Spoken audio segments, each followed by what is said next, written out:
Welcome. Why don't we go ahead and get started? Okay, let's do that.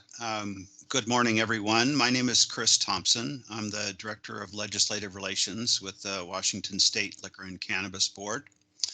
We appreciate you being here this morning to attend this webinar. I'm just going to do a very brief welcome, and then we'll turn this over to Justin Nordhorn in just a moment. Just to let everyone know, today's session, this webinar, is part of the process of the LCB developing potential agency request legislation. We decided that it was necessary to try and provide stakeholders with more time than was previously allowed to understand what the agency is proposing here and what it's about and why, prior to asking individuals and organizations to share feedback. So the purpose of today's webinar is primarily to lay a foundation of good understanding and information. So although the agency will be interested to know what individuals and organizations think about the proposal ultimately, and whether you're for it, against it, or have concerns or other types of feedback or input, we'll focus on collecting that information later. But for today, what we really want to do is focus on what is being proposed and why, and to lay that foundation of good understanding and information so that groups and individuals have what they need to do internal consultations, to do their own analyses, and determine what their reactions are to the legislation and what feedback you'd like to provide. So again, with the focus for today being on helping everyone understand what the agency is considering, we will also be available here if folks have questions to better understand or clarify what's being proposed. And then over the next couple of weeks, we'd like to know what feedback you have. If you have a position on the proposal, that'd be great to know. If you have concerns or suggestions for revisions, we'll need those as soon as you can get them to us, because over the next few weeks, we need to finalize this proposal. And for any stakeholder that's got a suggested change to the language that we've developed so far, we'll need some time to think about that, to analyze it ourselves in the agency, and to determine what revisions may be made to the draft. We do have time to make revisions to the current draft, and part of today's webinar is intended to give people a good, solid foundation of understanding, so that, and then some additional time, so that they're able to carefully consider and provide their feedback that's been vetted internally and so forth. So that's what we're here today for. And a lot of people obviously can't be here at 9 o'clock on a Monday morning. So want everyone to know this session is being recorded. And as soon as we're able to post a recording of this webinar on our website, we'll do that. And so with that, I want to say the LCB really appreciates your attendance, your interest. We look forward to working with stakeholders on the call and others in helping finalize this proposal. So I'll leave my welcome there and turn it over to Justin. All right, good morning, everyone. So thanks for being here. We wanted to walk through, as Chris mentioned, the presentation and the agency request legislative draft. So we're breaking this down into a couple of different components. So we're going to do the first 30 minutes roughly, kind of walking through what the proposal does.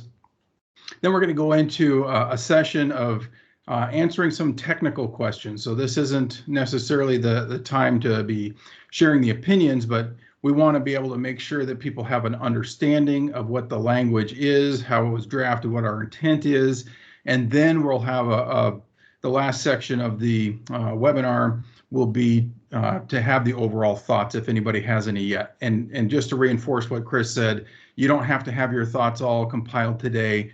This is more information sharing, trying to build an understanding of what we're trying to accomplish, and then moving through the program so you can provide some constructive feedback. So the purpose today, again, is we are sharing the intent of our draft agency request legislation. We want to share our perspective on why we're doing this and what we believe the legislative impacts are at this point in time, providing understanding of the language as it's constructed, addressing questions on this language, and really setting that foundation for feedback. We don't expect everybody to agree with the proposal, and that's fine. During the Q&A portion of the presentation, we want to focus first again on clarifications and then holding the opinion part until the last. And then, of course, as we're fielding questions, we want everybody to be treated with dignity and respect.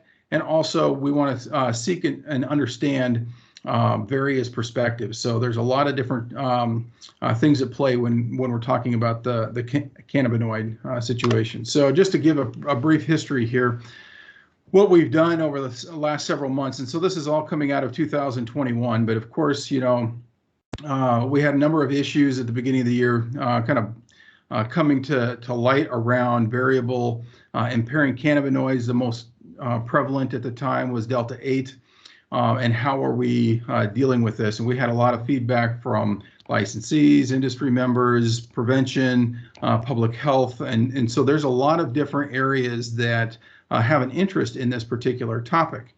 And so we were trying to figure out and learn what this product is, analyzing the laws, where does that fit into? And so we started our process with kind of a three-prong approach. The first thing we were going to do is establish a policy statement, which was our foundational piece so people could understand where the agency was.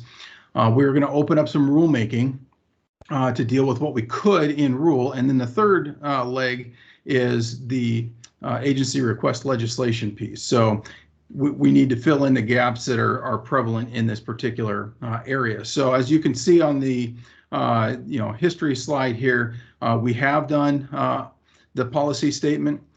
We've also later in July did an interpretive statement of how current law impacts licensees. We held a couple deliberative dialogues.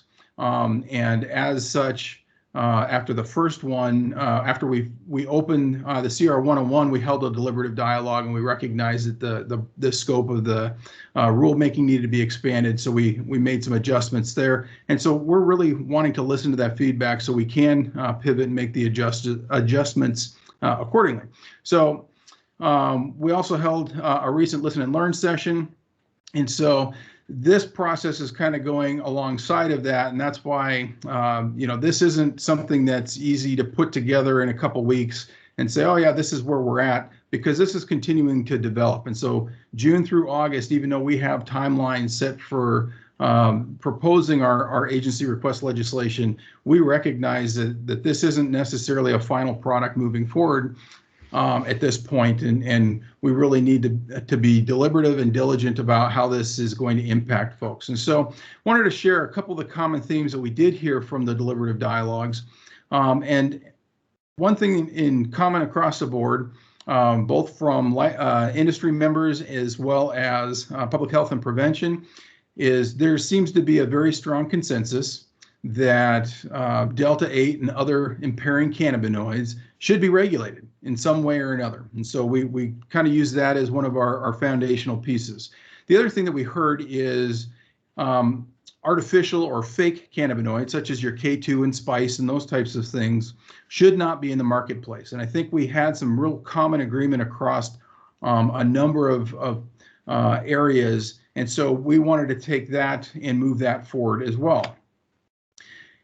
So recent reports have come out from the FDA. I'm sure most folks are aware, but this is really, shining a spotlight on the importance of these issues. And, according to the U.S. Food and Drug Administration, they've seen 660 cases of exposures to Delta 8 THC that were reported to the Poison Control Center since January through July of this year. And that really, focused on the exposures involving a number of people, but they released some data, I should say, not focused. They released some data on underage, under the age of 18, and that represented 39% of the cases of folks calling in, and then 18% have required hospitalization, including children that had to go to seek the ICU admissions. And so that's really an alarming component for us to be looking at this type of unregulated product. The FDA also directly received adverse events reports in recent months for the Delta 8 from consumers and law enforcement. And so we also saw the 22 patients, 14 of whom presented at a hospital or in the ER for treatment following the ingestion. And so these things are really important to be recognizing. And then we've also seen some reports around animal poisonings and the like. So the intent of what we're trying to accomplish with this draft is we want to address the concerns from the stakeholders on this emerging issue, but we don't want to get into the non-psychotropic area, if you will. And so we're really trying to create a balance on reasonable regulation in these particular areas, and then how do we move forward if it is an impairing substance that we can appropriately regulate that through our system. So we want to improve our public health and safety through those regulations of psychotropic and impairing cannabinoids. And we're trying to develop this draft so we can not only look at the current state of Delta 8 and Delta 10 and those types of things, but how can we pivot and be flexible and responsive in the future if something else comes up? And so we want to try to build in some of that so, quite frankly, government can be more responsive in addressing any type of emerging issues. We're trying to establish definitions, and one of the strategies that we're using in this area is to establish definitions for common terms. That way, folks aren't using them in different ways across different areas of the industry, and there's a real risk of misinterpretation around how we're using the dialogue and language right now. And so this hopefully can bring some consistency and understanding as we apply the law and develop rules in the future. So we want to provide opportunities to use the non-psychotropic cannabinoids beyond CBD. So we're talking about CBG, CBN, those types of things, and allow those to come into the marketplace like CBD as an additive to marijuana. So we're trying to develop some opportunities as well as looking at how this product should be regulated. Of course, we want to mitigate access to youth, and then improving, again, our ability to respond to any type of emerging situation. So, the impacts that we see that this bill would do is it would bring in the psychotropic and impairing cannabinoids under LCB regulation. So we'd be able to develop rules around that. And then we could also see that product being sold through the I-502 marketplace. We want to ensure that the THC is evaluated and regulated in a consistent manner, which I think most folks would agree is not necessarily occurring on the Delta 8 side of the equation right now. And definitions for consistent application. We intend the bill to expand license privileges for the processors, and you'll see that later in this particular presentation. We also wanted to provide allowances for business innovation while protecting public health and safety. And so hopefully I'll be able to share how we're strategizing and trying to accomplish that. And part of that is providing limited allowances for, and I put in quotes here, synthetic cannabinoids created from plant material. And I know there's a lot of discussion right now between terminology around synthetics and artificial, and I'll try to dissect that for folks so they understand kind of where we're coming from with regard to those definitions in the construction. Prohibiting cannabinoid chemically created without any original source, or original natural source, I should say. Those are the artificial type of cannabinoids that we have heard about. And we're trying to not have those come into the marketplace.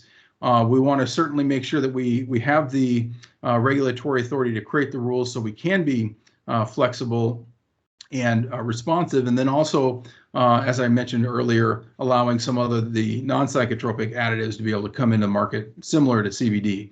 So what we're not intending to do, and we've heard a lot of different comments, and there's some misperception, I believe, out there. And so what the bill is not intending to do is ban all synthetic cannabinoids. We're trying to figure out a way to have something work in this particular area. We're not trying to suppress innovation. We're not trying to change anything on the hemp side of the equation. We're not trying to regulate hemp, but there are issues that we're trying to address when the THC level becomes, crosses the 0.03 or 0.3% threshold, and where should that live? And so we also, we're not intending to regulate non-psychotropic and non-impairing cannabinoids, such as the CBG, CBN, and the like. So kind of reflecting back to the deliberative dialogue on what we were looking at, I think this graphic that was shared by the panel was really what we're trying to look at as far as how the synthetic portions of this work. And so they talked about phytocannabinoids and also the endocannabinoids, and then artificial cannabinoids. And as we look at processes and the types, you'll see in this graphic, we have natural at the top and we have synthetic at the bottom. And so in the phytocannabinoid and the endocannabinoids, we have a crossover. So there are some that are coming into the synthetic area, and we have some in the natural area. And so what we're really trying to accomplish with some of these definitions in this particular proposal is to allow for some opportunity that the synthetic can be a part of the system, whereas the artificial wholly is not within the system of I-502.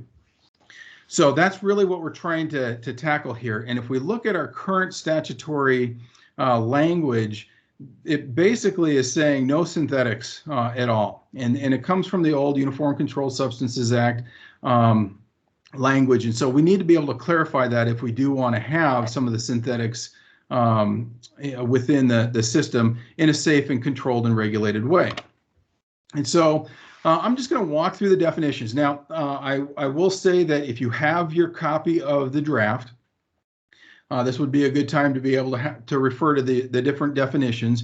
I'm not walking through this necessarily in the same order that you have in the draft. What we tried to do here is kind of combine them into like topics so we can discuss this not in alphabetical order, if you will.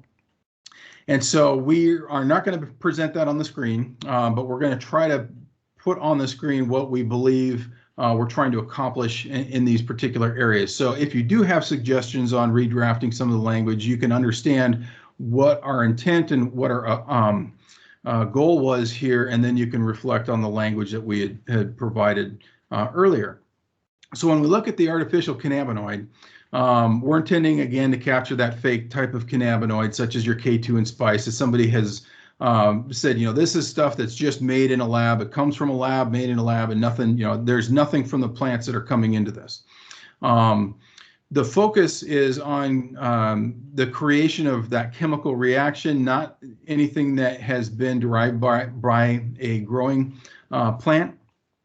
And then we also are specifically acknowledging that extracts from plants via chemical reactions and decarboxylation and the like are not fitting into that artificial. So there's a synthesis process, and we're not saying that if there's a synthesis process being used, our intent is not to omit that, but if it's strictly just chemicals being created for this purpose, then that would be where this would lie in that artificial realm.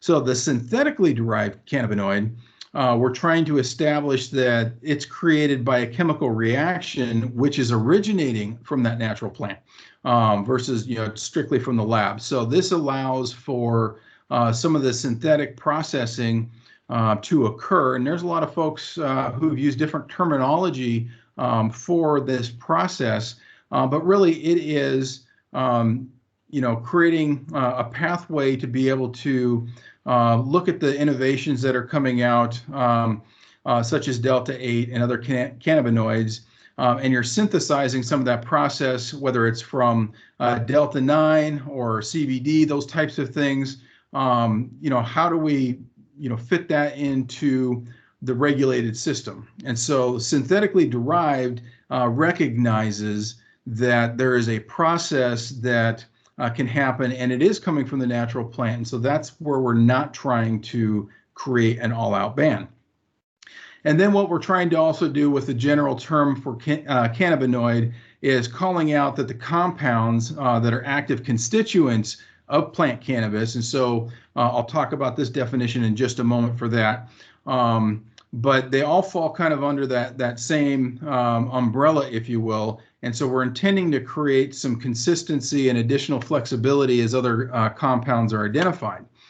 So the plant cannabis terminology, and we recognize that it's a little awkward, but it was almost, I intended to create some of that intentionally, because what we also want to be able to do is, if the legislature decides to change the term marijuana to cannabis, as has been a big interest of a lot of folks, we can then differentiate cannabis as defined from plant cannabis. So hemp and cannabis both come from the same genus of plant. So we want to be able to somehow distinguish those and not get caught up in some of those areas. So what we're trying to do is make a entire definition for the full plant, if you will.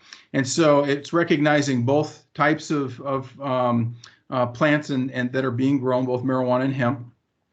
And also further provides the opportunity, again, to change that terminology for marijuana to cannabis in the future. Then we start talking about kind of the processes that are utilized. So catalyst, which we don't have any definitions for, we've heard a number of conversations, especially around Delta 8, that catalysts are used in the synthesis process. And so what we're looking at is, okay, what is that? What should that mean? Where's our foundational piece for a definition? So what we're trying to say is that this is a substance that increases the rate of a chemical reaction without undergoing any permanent chemical change itself. And so you're utilizing that through the process, and then you're taking that out afterwards. And then we have the extraction, and we have extraction and extract. So we tried to break these out almost from a verb to a noun type of an approach. The extraction process is separating or obtaining that solid or liquid type of form, and then from that plant material through the pressure, distillation, and treatment with solvents. And so we want to recognize a little bit that sometimes the solvents are slightly different than the catalysts, and so we also want to be able to utilize those terms. So extract as a noun is the substance that's taken out of the plant, and so it contains the essence of that in a concentrated or isolated form. And so we can start building foundational pieces off of these definitions. So then we also saw that there was an absence of distillate and isolates in the definition. So we want to make sure that folks understand on the distillate side, it's extracted from a plant, where the segments of one or more cannabinoids from an initial extraction are selectively concentrated through the extraction process or the like, and removing the impurities.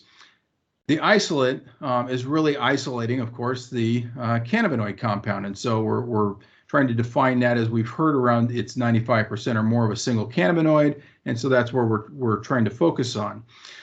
We're looking at the tetrahydrocannabinol definition, and what we want to do is we intend to establish that all THC cannabinoids fall under the scope of the definition of tetrahydrocannabinol, regardless of its origin. So it doesn't matter if it came from marijuana or hemp. We want to be able to recognize that it is tetrahydrocannabinol. Now, it doesn't remove the 0.3% threshold, and so we're not trying to modify that, but we want to be able to have recognition that, yes, there is tetrahydrocannabinol in the plant, and it may be at a really low level, but we want to be able to take a look at the whole.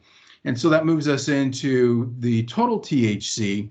And what we're trying to do is combine, if you will, when we're looking at total THC, it shouldn't matter what kind of, or at least we believe that it shouldn't matter what type of cannabinoid there is, the delta 8, 9, or 10 in a product, it would all contribute toward that total THC. So when the consumer is getting something at the end, they understand what that total THC looks like that they're going to ingest. And it also will help with some of the conversations around what's the appropriate serving size and milligrams and all of those types of things. And to break out delta 8, delta 9, delta 10 in a bunch of different areas is really going to be a lot more complicated as well. And so we found that there were a lot of interest also in looking at it as a whole. So that's what we're trying to do here as well. So we also are trying to amend some definitions. So those were all the new definitions. This is where we're trying to come in on amending some of the areas. So CBD product, we're trying to provide clarity that it must not have the psychotropic cannabinoids contained in the product. We recognize this one, may need some modifications, but what we're trying to say is if somebody's representing something as CBD, it's going to be a product that has, if any THC, it's below the 0.3% threshold. So that's what we're trying to look at, where somebody sees a CBD product and they know that it is focused on that CBD. We're also looking at trying to modify the quote unquote term marijuana by adding some of the, for general understanding, some of the concentrates, resins, and some of the products thereof. So we're really trying to look at anything that is extracted from any part of the plant could fall under that. And the hemp portion of that definition in marijuana clarifies that hemp exceeding that 0.3% threshold would then be regulated as marijuana. So right now we have the point or 0.3%. So if it's above it, it's considered marijuana. If it's below it, it's considered hemp. But we do know and recognize that hemp can sometimes be produced where it's going to exceed that 0.3%. And so once it becomes in that particular area, we want to be able to recognize that there may need to be some regulation and control around that type of area. So we're trying to break those two apart a little bit so it's more clear in that we're not trying to regulate hemp in that particular area. Marijuana concentrates, we're trying just to bring in some of the common concentrates. So for folks understanding as they're looking through this, so we added keef, live resin, rosin hash, and bubble hash. Those types of things are just being introduced as examples, if you will. The infused products, adding the isolates and distillates to be included with the former language of extracts. And so, we created the definitions, and now we want to put those in and kind of tie that into the infused product area as well. The THC concentration, we want to remove the delta 9 reference because that's really limiting on trying to figure out that again, total THC. And so we're trying to incorporate the THC concentration to include the delta 8s, the delta 10s, et cetera. And we want to include all of the THC products in this particular area. So that's what our intent is here. When we look at some of the licensing functions in the intent or in the definition section, and there's some functions that are called out in the definition section. There's also some functions called out in general statute. So we're trying to tie those in together as well. So the marijuana processor, we're trying to add the ability to compound, convert, and prepare to the defined functions of a processor now, and that should allow for some flexibility, as innovation continues and we're not stuck in a confined type of methodology.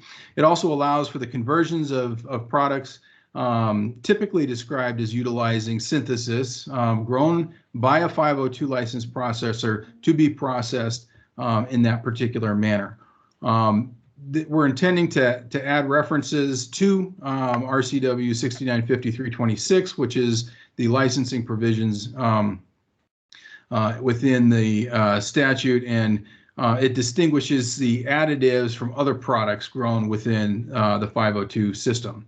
So the producer, we're also clarifying by including preparing and propagating marijuana and adding directly from a natural source. And so, we're trying to, again, distinguish that we have plants coming from a natural source versus an artificial construction. So when we look at the privileges that are called out in RCW 695325, previously we only had process, package, and label.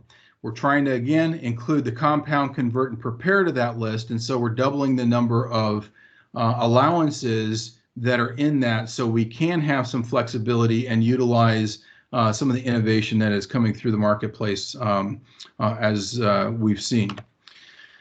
So when we talk about the additives under 326 here, we wanted to call out some of the intent around discussing the additives. So right now, CBD is the only additive called out in RCW 695326, which based on the specificity, it doesn't allow us to consider inclusion of some of the others. Obviously, they're in the plant already, but we wanted to make sure that we had that flexibility in statute to navigate through some of these emerging cannabinoids people want to utilize in their products. And so we want to expand the allowance beyond CBD for non-psychotropic cannabinoids, such as the CBG and CBN, and any others that may be identified in the future to be able to use as additives into the cannabis plant or into the cannabis products.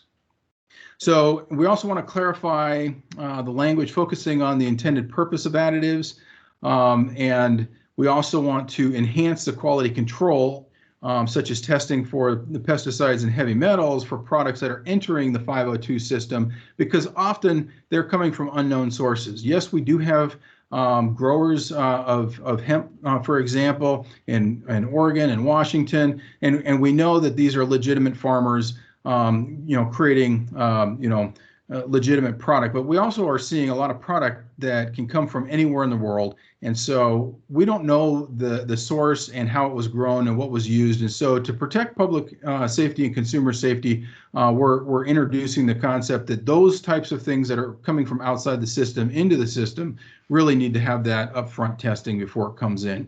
And so kind of to go through this one a little bit more specifically on the subsection. So subsection 1 is expanding the allowance to cover all the psychotropic cannabinoids. Subsection 2 is providing clarity on products that are coming from outside the 502 system and incorporates those safety standards. Subsection 3 expands laboratory testing and product safety standards for other non-psychotropic cannabinoids beyond cannabidiol. So beyond the CBD is what we're trying to accomplish by folding this stuff in. And then subsection 4 is new, and we're saying that it's prohibiting the use of artificial cannabinoids as additives. So again, we're trying not to have that strictly artificial compound coming into the system. And then also adding under subsection 5 the rulemaking requirements so we can develop those after if the bill is successful to be passed.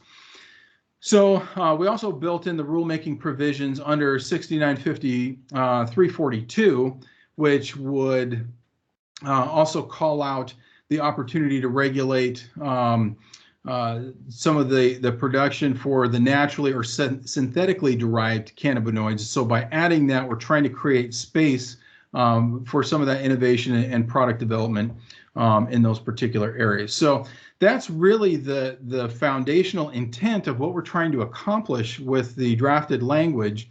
And before we get into the opinion portion, what we want to talk about is technical questions from folks to be able to say, okay, what did the language mean here or there, or what was your intent? And so by doing this, we can provide further understanding for folks to be able to formulate their reaction and opinion in the next section. So I'm going to turn this over to Kathy Hoffman, and she's going to take us through this portion of the presentation. So this is generally questions and answers, and she's going to walk us through how we're going to move through that. So Kathy, please join us. Before Kathy starts, I would like to remind all of the guests that this session is being recorded, and that if you have a question, use your little hand icon that should be at the top of your screen to ask.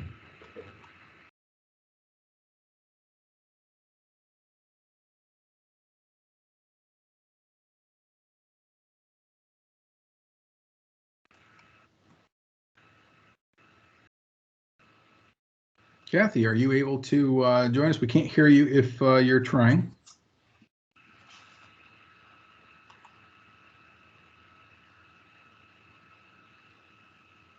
You're muted, Kathy.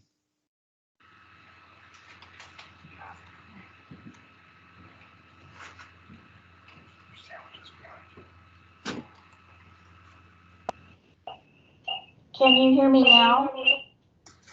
Can everyone hear me now? Yes. Yes. Okay, great. I apologize. I've had some audio difficulties the last couple of weeks with Teams, so again, my apologies. So thank you, Justin, for walking us through the legislation, our intent, some of our definitions, and what we were thinking when we put this significant body of work together. And now we'd like to take some questions from you concerning really the drafting, how we drafted, the language and our intent behind what we're offering here. I just want to remind everyone that this section is really focusing on technical questions only. You may have just seen Justin speak to us thinking about rulemaking. We're not here to talk about rulemaking today. We really do want to focus on this piece of work that we've put together and we're sharing with you today. So joining me in answering those questions will be Justin Nordhorn, Chris Thompson, and our Attorney General, Bruce Turcott, will be joining us as well. He will be answering technical but not legal questions today. So if you go ahead and if you'd raise your hand, Julie will unmute you. We invite you to offer your question regarding drafted language and intent, and we will field those questions now. So Julie.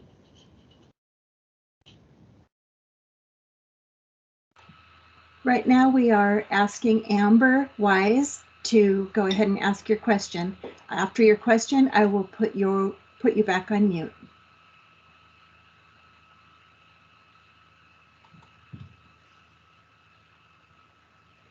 Okay, how about now? Can you hear me now? We can.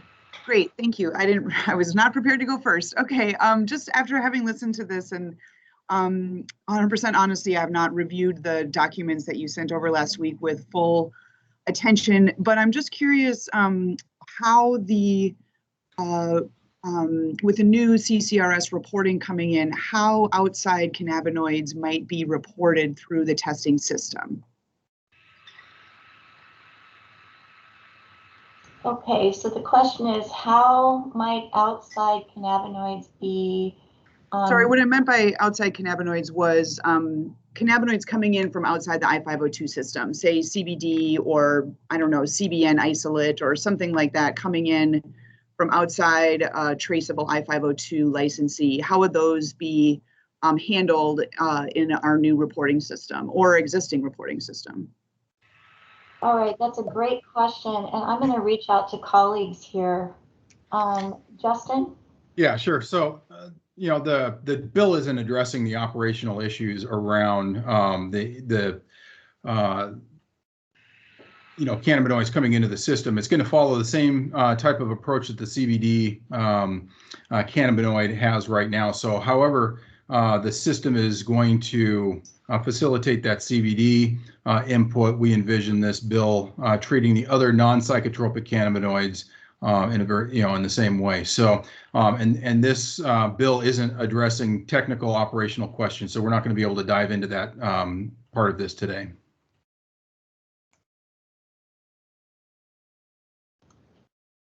Great, thank you very much for that question, Amber.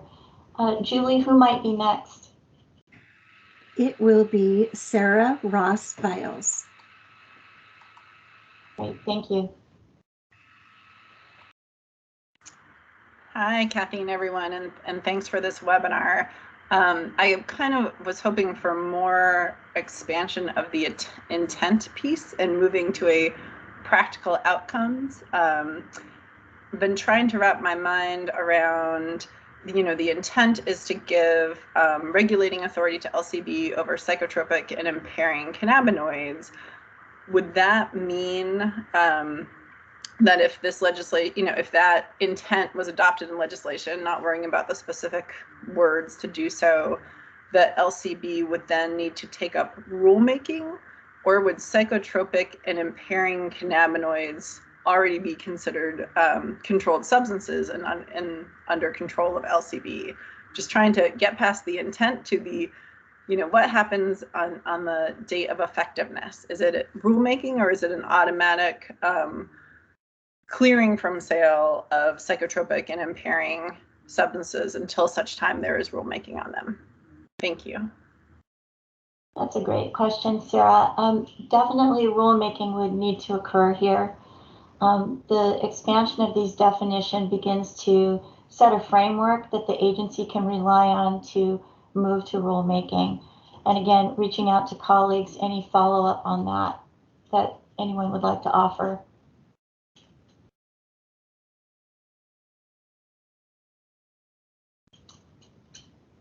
This is Chris Thompson. I would say the bill currently is drafted to take effect July 1st.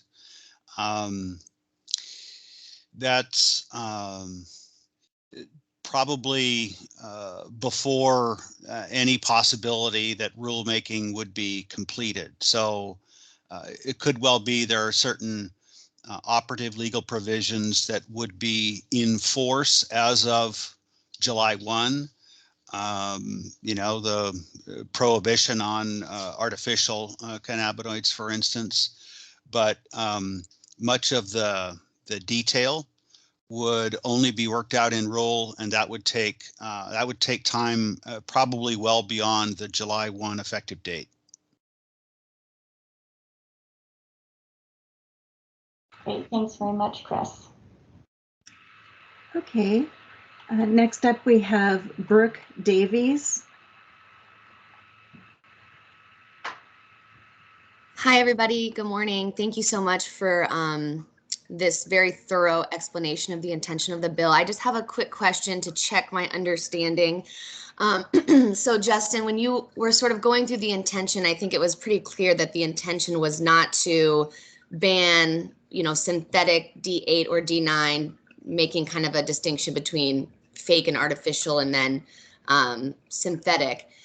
My question is related to the definition of processor, which specifically references, the definition of processor says these are the allowable things a processor can do, and then references the additive section 326, which outlines how you can bring in things from outside of the 502 system. And that language says specifically only non-psychotropic cannabinoids. So my question is the intention to, based on those two definitions, ban hemp-derived THC from coming into the regulated system? Am I reading that correctly?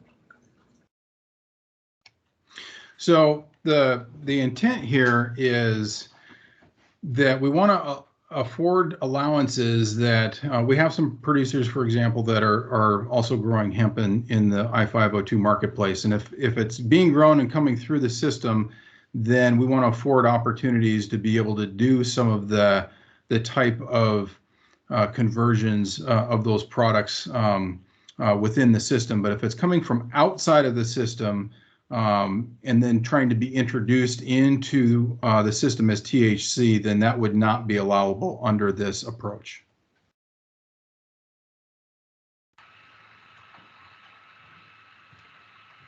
Next up, we have AJ Sanders. Please go ahead.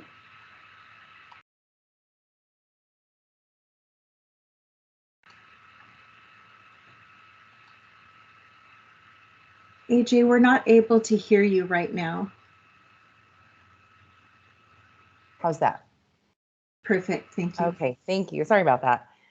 My question is one of clarification about where the products will be sold. If I'm understanding it correctly, should this legislation go through, this proposed legislation, then all psychotropic cannabinoids would be sold only within the licensed I-502 stores, not in a convenience store, for example. That is correct. They would come under the regulatory authority of LCB. Okay, thank you. Mm-hmm. Thanks for the question. Next up, we have Mark Teagan, and apologies if I'm mispronouncing people's names. Go ahead, Mark. All right, thank you. No, you said it great. My name gets butchered all the time, so you did a great job. I actually have two questions. They're kind of related to each other. One is, I think the LCB should consider, well, by the way, I'll back up and say I appreciate the opportunity to comment. But non-psychotropics, which were identified in the bill as such as CBN, cannabinol, I think is being distinguished as being outside of LCB's regulatory control. My concern is I think you should maybe consider going a little further. CBN is almost entirely made synthetically today. So that's just something to consider. And then the next question I have, which is related to that, is should the LCB establish a minimum purity or potency? That seems to be kind of a concern, is what can the labs see and what can they not see? And just having a minimum, because the unknowns seem to be the issue. So having something like that as a minimum standard. Okay. Thank you. Thank you for that. So that was that kind of felt more like a comment, Mark, rather than a question. Am I understanding that correctly? Or did I miss your question? No, well, I think the LCB should consider, yeah, maybe it is a comment, but you should maybe consider setting a minimum purity. But I think that's to the intent of the legislation, which is to create safety and transparency. Yeah. So thank you. Thank you, Mark. All right, now we have Tricia Ehrlich. Tricia, please go ahead. Hi, this is Tricia from the WSDA. I have, I guess, one concern / statement, which is just about how psychotropic will be defined. And my understanding of this evolves constantly. I think we've had this conversation before, but I understand CBD to be psychotropic in the sense that it impacts your brain the same way, say, an antidepressant is psychotropic, but doesn't necessarily produce impairment, whereas Benadryl is not psychotropic, but does produce.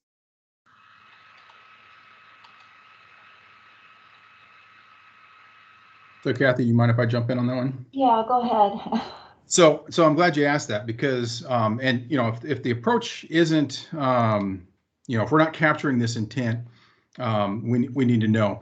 The term psychotropic, from our understanding, relates to the impairing effect on the brain, whereas psychoactive can impact the brain, but it's not necessarily impairing. And so I think the way you're describing it, from the difference, the psychoactive is what we're not trying to address in this legislation, but just the psychotropic. So anything that would be leading into the impairment of types of function would be included, whereas those issues that just interact with the brain are not necessarily being addressed in this. So I hope that makes sense. That's what our intent is. And so that's why we specifically utilized that particular word based on feedback from some of the scientists and whatnot, talking about the differences there. And 8 months ago, I wouldn't have known the difference on that, and maybe we're not capturing it right at this point either, but that's what our intent is. So hopefully that helps provide understanding.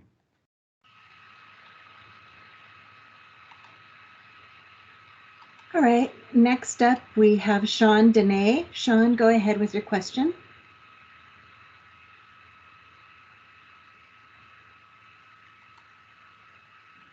There we go. Now you can hear me. Yes, we can. Thank you. Okay. I'll try to formulate this in a concise way. This legislation mentions a couple times that it's based upon, I think it's Section 3 of the 2013 intentions of I-502. And I-502 states that that the third section of the intent of I-502 was to bring marijuana under a tightly regulated state licensed system similar to that for controlling hard alcohol. And so my question is, since all of us that are licensed to grow marijuana, we don't grow just THC, we grow everything that the plant grows, which includes over 100 of the minor cannabinoids.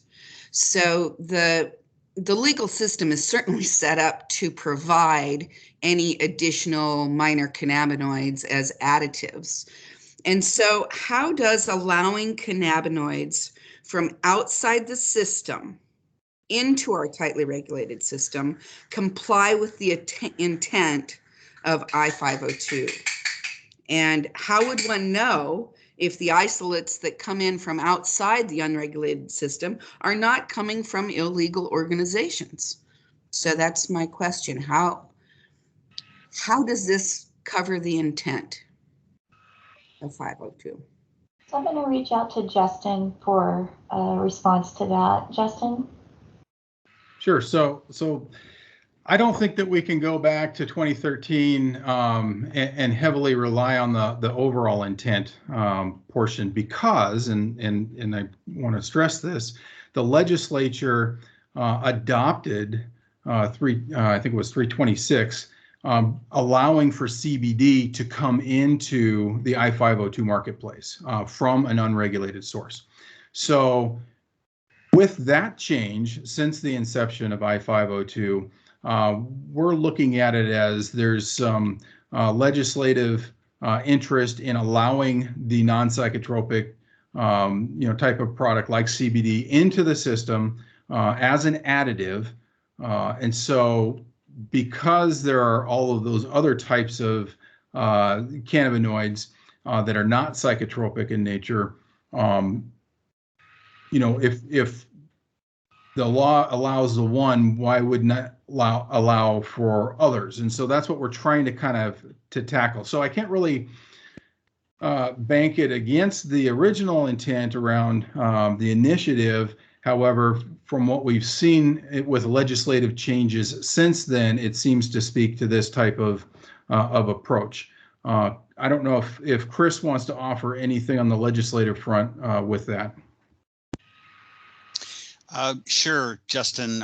Thanks. This is Chris Thompson. I would note that it was through legislation the legislature approved back in, I believe it was 2018, addressing CBD and structuring a way for those components to be added to marijuana products from within the system, or if tested from outside the system. So the legislature kind of set that precedent already and declared that intent. And, my speculation would be that legislative decision and that new law was a reflection of interest from industry and consumers, and a reflection of some of the innovation that we see in the industry. And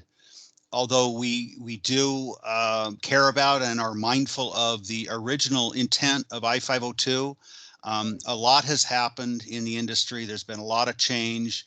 There's been a lot of change in the legal and the legislative landscape since then, including the specific change we're talking about. So this legislation was modeled on the legislature's prior decision on CBD to allow for products to be introduced into the system from outside our licensee base if tested, and we're raising the bar here on such action of bringing in products from outside the system into the system with new, expanded, more rigorous testing requirements.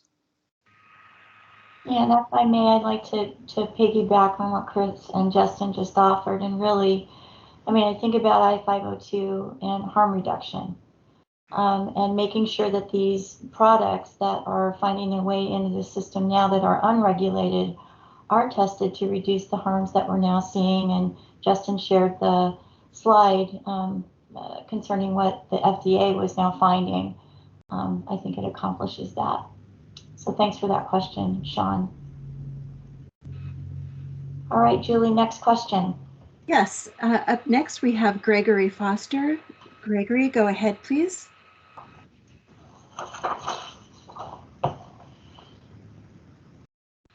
We're not able to hear you yet.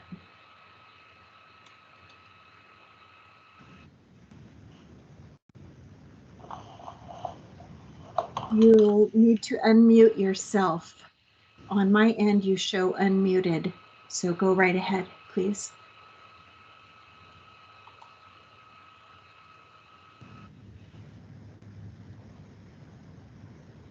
We're still not able to hear you. So I'm going to go ahead then and move to the next one. And then if you would like to raise your hand again, Gregory, if you can get your microphone situation fixed, we will come back to you again. Next up, we have Bonnie Jo Peterson. Bonnie Jo, please go ahead.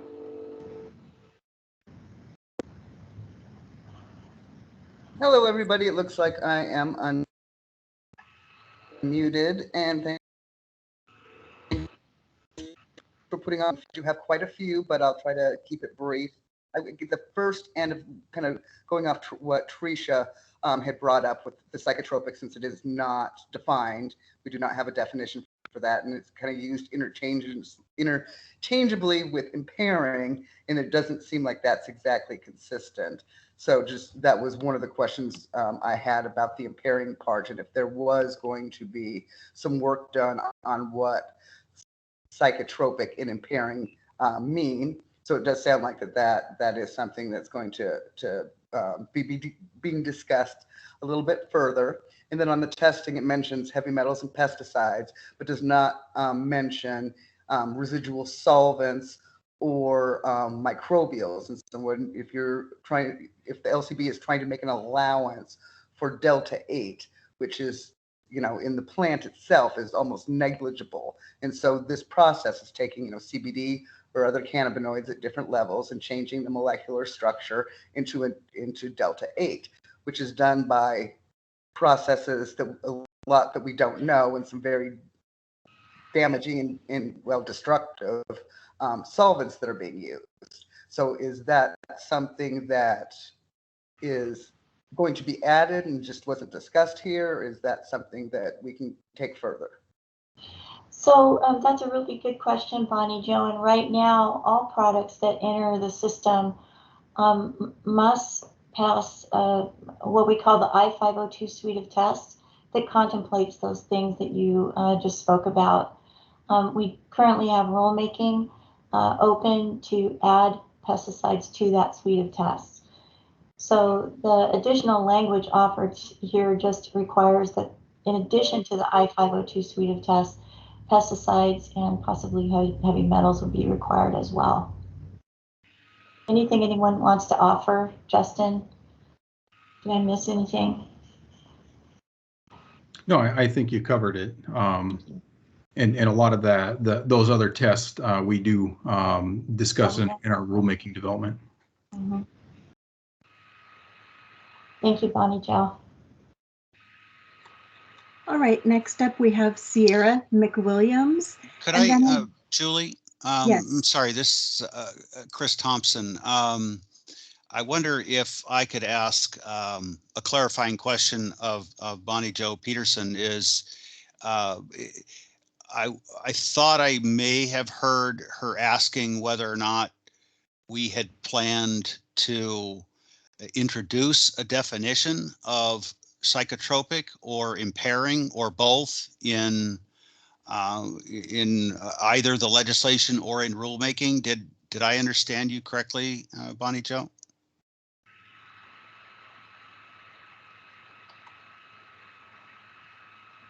Okay, yes, yes, that was a question that I have in many scientists as well, that I was just being texted to make sure I asked that.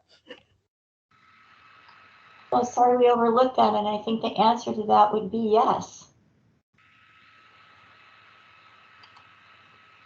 All right, thank you. Next we have Sierra McWilliams. Please go ahead.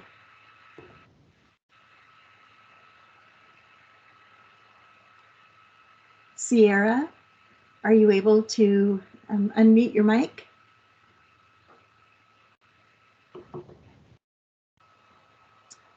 Still not hearing you. And Okay. if I could just interject here, Julie, I think this is the last question we'll take because we do need to move on to our open feedback segment of the session today.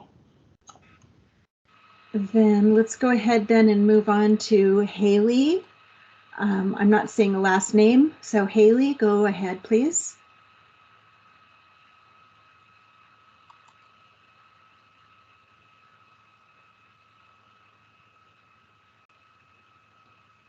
Okay, let's just go ahead and move to the next section. And if the people who have not been able to unmute themselves, they can ask their questions during the next Q&A section. Thank you. All right, so just to kind of frame this section, this is a little bit like one of our listen and learn sessions where we're inviting your overall comment and feedback on the legislation. So really, this is just your opportunity to let us know what your thoughts are, provide us with feedback. We are here to listen and try to gain a better understanding of what your position is and what you're thinking and feeling about this particular piece of work that we put together. So Julie, if we could go ahead and open this up. Thank you. Yes, thanks. So this section, as Kathy said, is for your ideas about the impact on this and your opinions on the legislation. And I'll remind you again that this is being recorded and it will be uploaded to our website at some time, hopefully today. Thank you. So right now, let's try Bonnie Jo Peterson. Oh, I guess, I'm sorry, Bonnie Jo, I'm going to assume that your hand is down now. And we will try Haley again. Haley, go right ahead.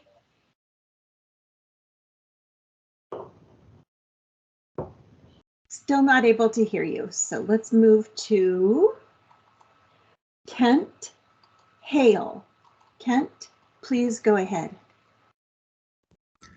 Hi, thanks so much for the opportunity to comment today. I really very much appreciate it. And I want to commend the LCB for what looks like really significant progress in this area.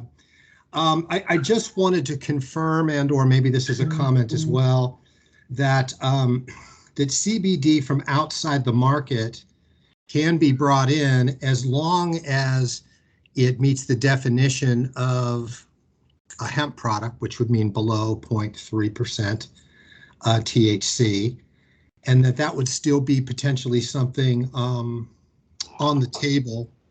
And I also want to clarify that it does sound like that the agency is saying that a product that would be, its legal status would potentially be affected favorably by this legislation passing, that a product that can pass the current I-502 suite of tests would be considered safe.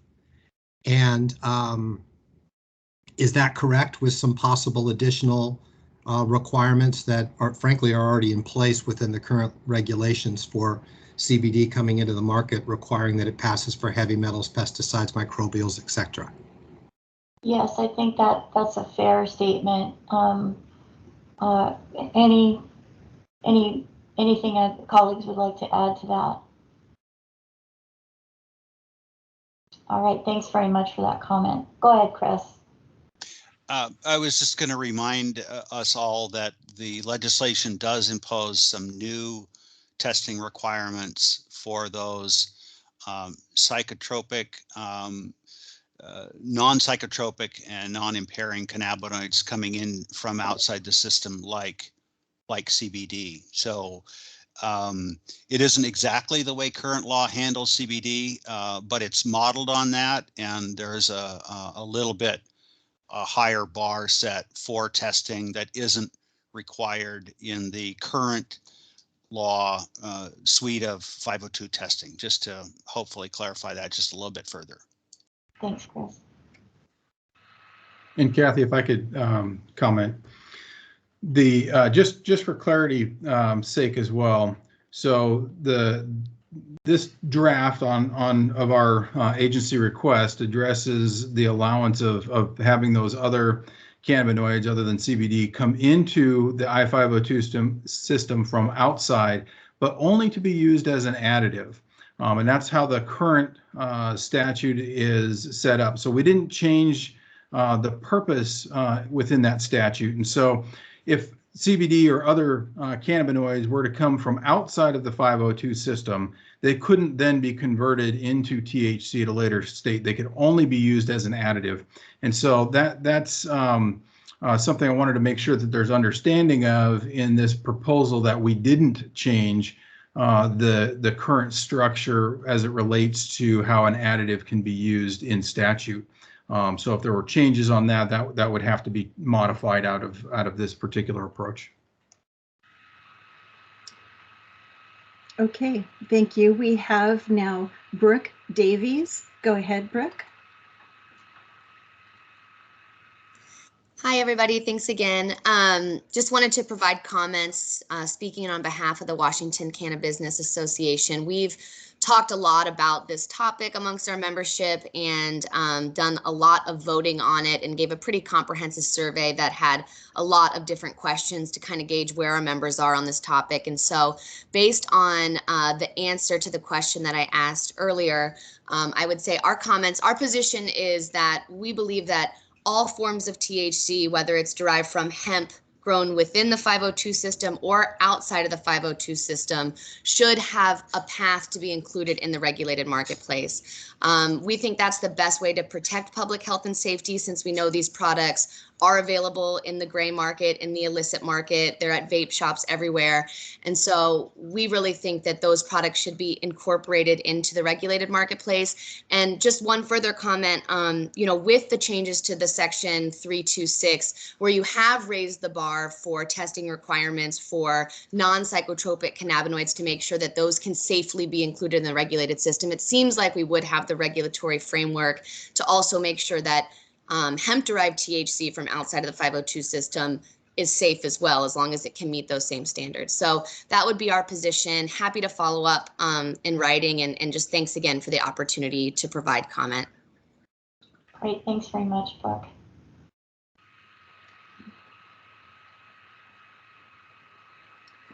And right now we have Tricia Ehrlich again. And hi there, Tricia, go ahead. Hi, thank you so much. Yeah, I'll just continue on what I was saying before, which is just with a lack of clarity on what both psychotropic and what impairment means, it's not exactly clear to me how this will affect some CBD products. And I just want to name that, like, a lot of cannabinoids haven't actually been well studied for impairment. There might not be any data that says that they produce impairment, but they also haven't been studied for it.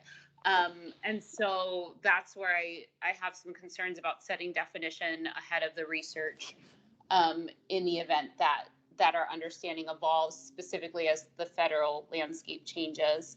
And then I just would like to, understanding that some folks really want to pull everything into the market, we do have some farmers producing smokable hemp flower below 0.3% THC, but it's still a little unclear to me, especially depending on how things are defined, what that would look like for the farmers in Washington who are producing products like, say, smokable hemp flower.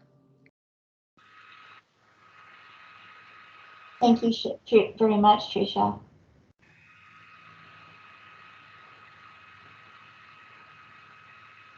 Okay, and next up we have Sean Dene. Go ahead, Sean.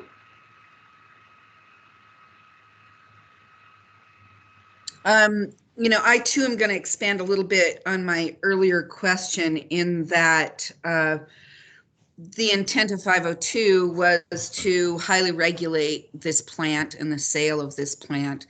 And as licensed growers, we grow all the cannabinoids. And so it seems to me that the agency that's in charge of us, the WSLCB, with this legislation is actually opening up a wide path to support the hemp industry coming into our system. We both can grow cannabinoids, but with this proposed legislation, it appears to me that it's favoring the hemp cannabinoids coming into the system, where in 502 it will absolutely squash innovation of genetic breeding to breed plants that are high in CBD or high in CBG or high in CBN. Right now, because of the definition that's being proposed as a CBD product, there are plants that are grown to a 1-to-1, 1-to-5, meaning for every 1 part of THC, there's a part of CBD, or for every 1 part of THC, there's 5 parts of CBD. And we can breed plants to achieve those levels.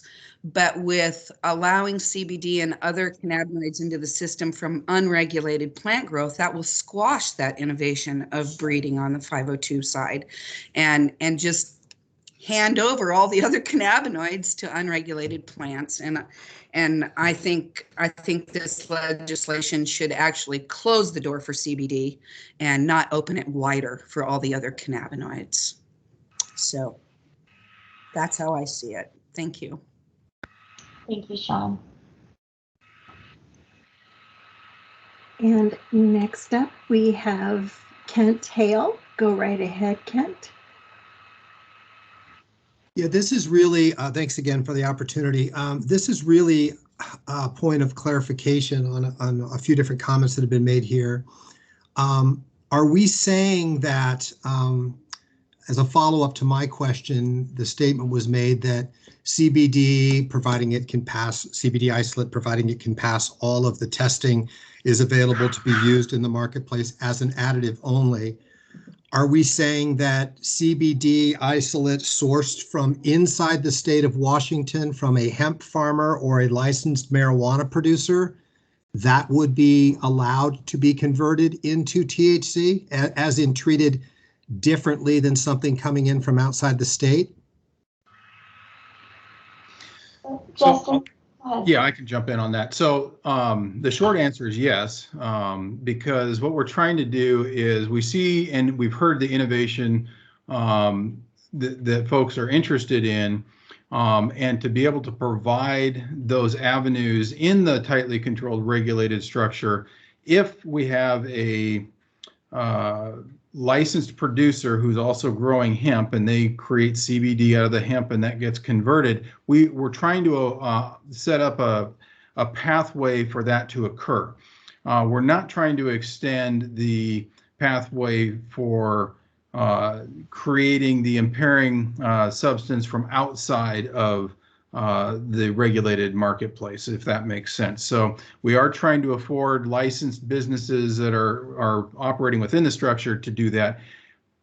The clarity I think I also need to point out is a licensed hemp farmer through WSDA does not have the same privileges that a licensed marijuana producer has through the LCB. And so we're not trying to incorporate farmed hemp from a licensed or permitted farmer from WSDA solely. That would not necessarily provide those same opportunities. So I hope that helps with clarification.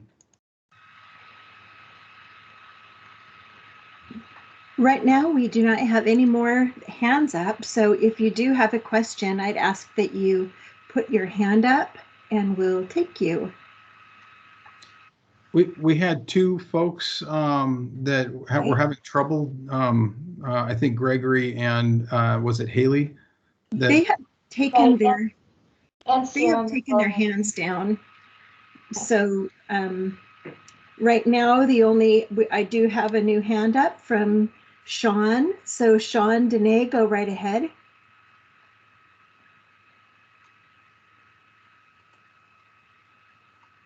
Sean, we can't hear you yet. All right, there we go. Thank you. I'm trying to find this. It's in section 4.1, and it states that licensed marijuana producers and licensed marijuana processors may use CBD, other non-psychotropic cannabinoids, or a non-psychotropic plant cannabis isolate as additives for the purposes of enhancing non-psychotropic cannabinoid concentration. This confuses me greatly because producers, from what I understand, can only grow plants. Producer alone can't process or enhance or make a product that's ready for the market. Only processors can do that. So this seems to read that producers now can bring in 95% pure isolates of minor cannabinoids and utilize them to enhance the product before it goes on to processing. That just completely confuses me how an isolate would be used by a producer to enhance non-psychotropic cannabinoids. And I think that opens up a real door of confusion. So what was the intent there to allow producers to also bring in isolates from outside the system? Justin, do you want to take a stab at that? Yeah, we weren't trying to change the full structure of the licensed producer, but we do want to recognize that there are a number of folks out there that hold a producer processor license both, and so we're trying to figure out how to make the system flow work appropriately. So we're not intending by this draft to have product coming from outside of the 502 system be used as an additive to a product and then converted into another impairing cannabinoid. So that's not what the intent of this particular draft is. So I would encourage you to share some of those thoughts with us in writing as well, and we'll go back and take a look at this, and if there's confusion on that, that would be worth looking at. Thank you. All right, next up we have Haley again. We're going to give it another try here, so go ahead, Haley.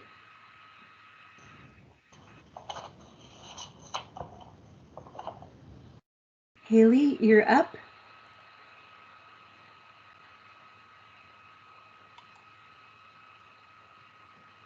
All right, I'm sorry about that. As Justin said, we can accept either emailed comments, or you can certainly send those to our rules at lcb.wa.gov.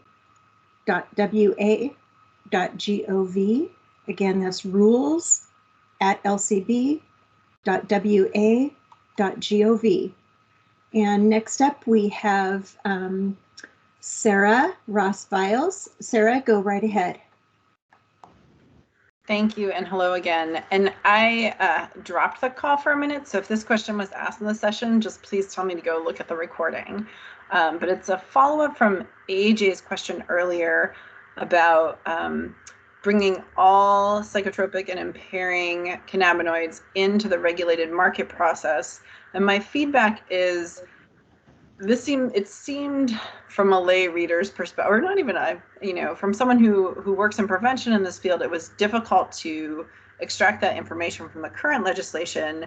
And given that these products are currently being sold outside the regulated market, perhaps preventing the biggest public health risk at this time, how could the legislation be amended to just be very clear that these products are not allowed outside of the regulated market, instead of someone, at present it seems like someone has to digest the content and then say, oh, and it's unsaid that they're not allowed in the non-502 market. And I would ask that be added specifically so that on July 1st, that's very clear.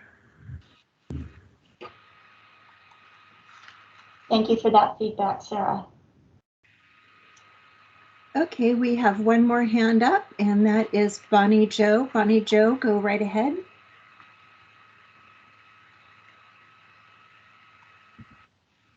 Hello, it's Bonnie Jo again. Thanks for letting me get back in here. And so there's quite a few different things, but I'll try to keep it brief.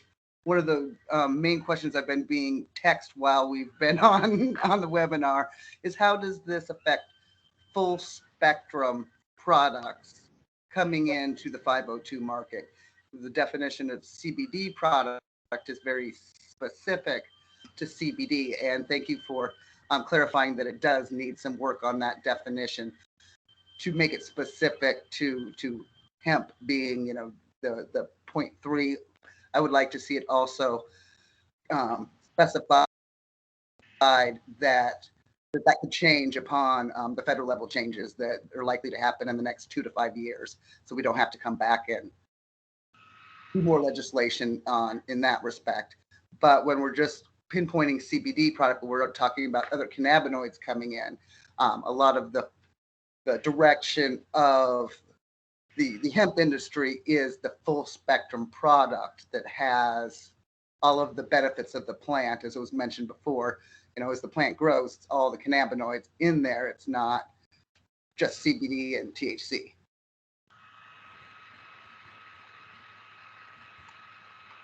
All right, thank you for that, Bonnie Jo. And it sounds like defining full spectrum might be helpful, if I'm hearing what you're saying correctly. All right, panel, we do not have any more questions, so why don't we go ahead then, and if any of you have final thoughts, please address us now. And again, a reminder to the attendees that this will be posted on our website, so if you missed part of it or you know someone who'd benefit from it, you can check that out on our rules webpage, and you can share it with others. Thank you. Thanks, Julie. I'd like to extend thanks to everyone who listened in and participated today. We really do appreciate your feedback. And again, as Julie noted, you can send questions, comments, feedback to rules@lcb.wa.gov, and we're happy to receive those from you. So I'll kick it over to Justin. Thanks, everyone. Yeah, I'd like to echo Kathy's thanks. We appreciate you attending today. You know, having the fuller understanding of what we're trying to accomplish will hopefully spur some thoughts around some constructive feedback. So I would love to encourage folks to, you know, as you're digesting this information and looking at the draft language, if you have suggestions on revisions to the language, that would be most helpful. Of course, you know, we'll accept all the comments, but if there's something that seems amiss, and you can point out the language and offer any suggestions to you know, help craft that in a more clear manner, we would certainly be open to that. So again, thank you all for attending, and I will turn this over to Chris for some final comments. Okay, thank you, Justin, and thanks to everybody who took the time to join us today. We appreciate that. Also, let people in your networks know that this will be has been recorded and will shortly be available for others to listen in on and watch. Quick underscoring a couple things Justin has said. We'd really appreciate knowing any constructive suggestions that you have for revisions to the most recent bill draft that I distributed. We'd really appreciate it, hearing from you within the next couple of weeks.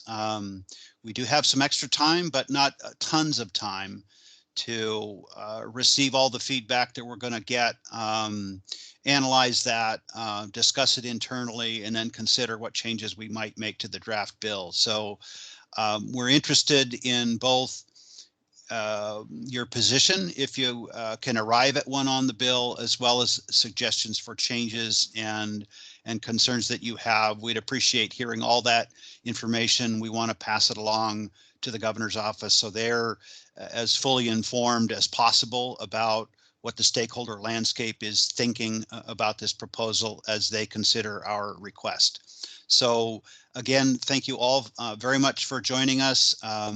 If you have questions we haven't or that come up later, also feel free to submit additional questions. Submit your comments in writing. Doing that would be very helpful and much appreciated. And then, of course, as I said, we'd love to know whether you're in support or opposed or have concerns on the legislation, and any suggestions you have for improving it would be very much appreciated. So I think we're just about up on time. So that's all I had to close us out. If there are any last words from Justin or Julie, if you'd like to wrap us up, that's fine too. I think we are good to go. Thank you, everyone, and appreciate your attendance. Thank you.